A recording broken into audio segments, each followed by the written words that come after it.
This cannot keep happening. The Boston Celtics just suffered a Game 2 loss to the Miami Heat, 111-101 at the hands of Miami, beating the Celtics record in Game 1 for hitting 23 threes and absolutely dominating from their three-point range. We saw this story last year with this squad with some key players hitting some shots this night compared to last series. And we're going to be breaking down why this can't keep happening and what the Celtics need to do to make some adjustments for Game 3. All of that and more on this episode of Celtics Digest. I'm Bruce Veliz, and before we get into this video, I wanted to say that this video was supposed to include Houston from Heat Digest, but I unfortunately did not record his audio, and there was nothing for him to say. So I had to re-record this video, so I want to say I apologize to Houston on that, but he will be in here for the rest of the breakdowns throughout the series, so it will be some fantastic videos. And like I mentioned, we're doing some live streams. We're bringing all that jazz, so make sure to stay tuned to Celtics Digest. We did a watch-along live stream. Fantastic tonight. Shout out to everybody that came in, but if you want to make sure you stay up to date, hit that subscribe button so you can stay up to date for these watch-along live streams. Without further ado, let's dive into the news at hand today, which is talking about how this cannot keep happening. The Boston Celtics had a fantastic Game 1, came out shooting lights out versus this Heat squad, where the Heat looked in desperate need for a three-point, and then in today's game, it was the exact opposite flip. If we want to look at the Boston Celtics shooting stats here, we can see they kind of mirrored how the Heat shot from field goal percentage, with the Heat shooting close to 53% and the Celtics shooting 37% from three.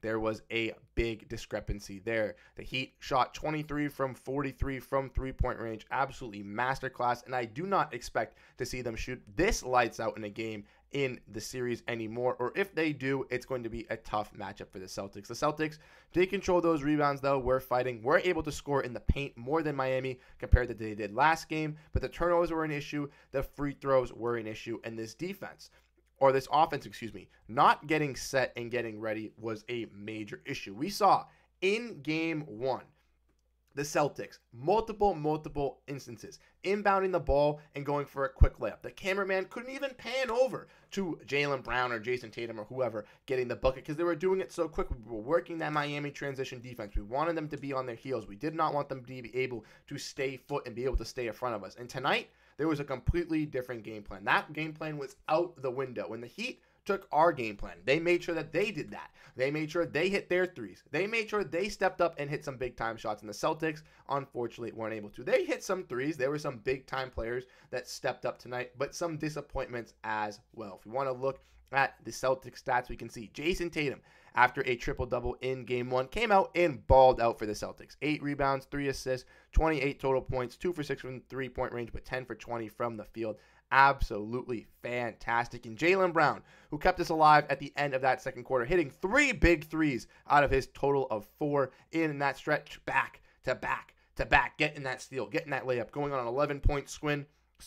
He finished with 33 points, 8 rebounds. Really fought for the Celtics. 1 assist, 1 steal, and 1 block. After that, though, no really key performances. Derrick White did his own 5 for 8 from three-point range. Tried to get a little bit of a comeback in the fourth, but wasn't used that much of an offensive weapon. Jrue Holiday, again, a little bit quiet from the three-point range, a little quiet on the offensive side alongside Game 1, but was solid on the defensive side. But the main caveat, the main solution that we broke down for Game 1 with Houston, with myself, how I've been preaching, was Kristaps Porzingis. Nikola Jovic came out and said that Kristaps Porzingis was that mismatch, was that key difference maker, was that stepping stone for the Boston Celtics. And man, oh man, did he not play great tonight. 1 for 9 from the field, 0 for 4 from 3, 4 for 4 from the free throw, which is huge. But he did play solid on the defensive side. 8 total rebounds, 4 assists, 3 steals, 2 blocked. Helped us out on that side of the ball. But on the offensive side, was not there. And if we look at the Miami Heat, we can see that their offense was clicking. Nikola Jovic, 75% from 3. Caleb Martin, 5 for 6 from 3. Tyler Hero, 6 for 11. Jaime Jaquez,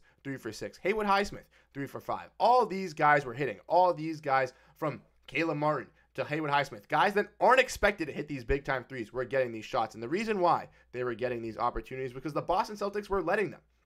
They were double-teaming Bam Adebayo, trying to stop Bam in the post down low, and Bam Adebayo would just look to the three-point range, kick to a guy, and they would hit it. Late closeout, no closeout, basically just wide open. They were hitting and draining their threes. And like I said, they hit them at a bigger clip than they missed, hitting over 53%. It felt like every three that they were taking down the stretch in the third and fourth quarter was just an automatic in, regardless if the Celtics had a late closeout, a good closeout, whatever they were doing. They were just falling for this squad. And then when the Celtics stopped double teaming Bam, when they were throwing a guy like Al Horford or throwing Jaylen Brown or even throwing Jayson Tatum on Bam Adebayo, he was working them down low, getting post hooks, hitting mid-ranges, just not missing for this Miami Heat squad. And him and Tyler Hero put off that 1-2 tandem. Adebayo, 9 for 13 from the field, 3 for 5 from the free throw, 10 rebounds, and 21 points, a key difference maker in the success. And like I mentioned, the Celtics came out and rolled out in game 1. The Heat needed to make adjustments. They had to bounce back from that knockout punch of a 20-point win from the Celtics, and they did.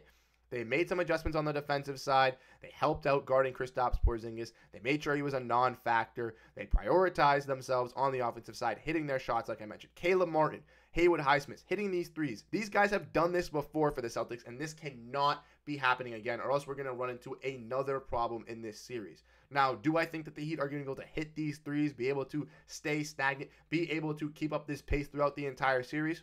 No. I think this was just one big game. And like we mentioned, the Celtics only lost by 10 in this game. In the game where the Heat shot absolutely atrociously in game 1 from three-point range, they lost by 20 because they had a little bit of a comeback in the fourth quarter. But the Celtics, if the Heat don't shoot 53%, but they even shoot 51% or shoot, 48%. They miss a 2 or 3 more of those threes. This game is so much closer, so much more closer. And the Celtics looked very out of it. They looked like they were just running some, ISO sets, not really wanting to bring that momentum up, like I mentioned in the beginning. In the first half of the game in game 1, they were giving that pressure. They were fighting for that ball. They were driving to the rack on all purposes, and we did not see this tonight. Tonight was a very settle into the three-pointer. Let's do some ISO ball. Let's try to pull them off. Let's try to get some nice scores. And their zone defense, their defensive scheme was a lot different tonight. It was a bigger outlook, and it looked like it was going to see that the Miami Heat are going to take on. But as we break down, the Celtics do need adjustments. They need to work on some things. They have to adjust for this series. Like I mentioned, the Heat adjusted for game 2, and it worked out for them. The Celtics are now going into Miami. They are tied 1-1. Miami isn't going to be a home match court. We all know Miami fans come through halftime with the traffic. So the Celtics need to go there. They need to be ready. The fans need to be rambunctious. And this team needs to make adjustments. Don't be hating on Joe Mazzulla. Don't be hating on Jayson Tatum. Don't be hating on Jaylen Brown. It's A-okay. I was going into this series feeling that the Celtics were going to win in 6, regardless if Jimmy Butler was playing, regardless if Jimmy Butler was not playing. And that's what anticipating a loss here and there. Yes, do we not want to be losing on our home court? Of course we do not want to be losing on our home court. If we want to lose, we want to lose on the road. But let's not freak out, Celtics fans. This is still A-okay. We're only 2 games in. It's back to a game 1 slate. It's back to a 0-0. But this is the thing. This is the fun, exciting part about this team. We're able to bounce back. We're able to fight through the aggression, and we're going to pull this out. I am still believing. And like I mentioned, I don't think that this Heat team is going to shoot 53% from three-point range every single game. And even if they shot 44%, 45%, the Celtics would have been in this game. It would have been a 2 3-point game. And who knows the swing of things. Maybe the Celtics get locked in and get a defensive stop if the Heat aren't so fire from three-point range. And that is a key difference between this game. The Celtics need to make those adjustments, help out in closing the three-pointers, and making sure that Bam isn't using the Celtics down low and using that as a priority, because in game 1 and game 2, he's absolutely been feasting down there. They need to limit the Bam offense and make sure that they close out on those threes. And like I mentioned, they're not going to hit all those threes that time, and the Celtics will be able to get some threes going from their squad. We saw Sam Hauser hit one. Not really a big game for Payton Pritchard tonight. Got to see some of those bench guys kind of get involved through this series. But again, let's break down this game. Again, like I mentioned, let me know your thoughts down below in the comment section. What do you guys think about this game between the Boston Celtics and the Miami Heat? Again, an unfortunate loss here for the Celtics, but game 3, Saturday night, they'll be ready to bounce back, and they'll be taking them on in Miami, and once again, we will be live. So I want to say shout out to everybody that tuned into the live watch along today as we broke down game 2 and game 1 on the previous night. But game 3, Saturday, we will be live. We will be here. We will be ready to go. Boston Celtics fans, and we will be having a fantastic live watch along. Come join us. It will be a wonderful time. We will be getting amped. We'll be getting excited. Check out the old stream so you guys can see how fun it was in the last one. But again, thank you guys so much for tuning into this episode of Celtics Digest. Unfortunate loss for the Celtics, but I do believe they'll be able to bounce back. Check out the other videos linked at the top. Hit the subscribe button as we push for 4,000 subscribers by the end of the playoffs. And thank you guys so much for tuning into this episode. I'll catch you guys in the next video. Peace out, everybody. Have a great rest of your night. Go Boston Celtics.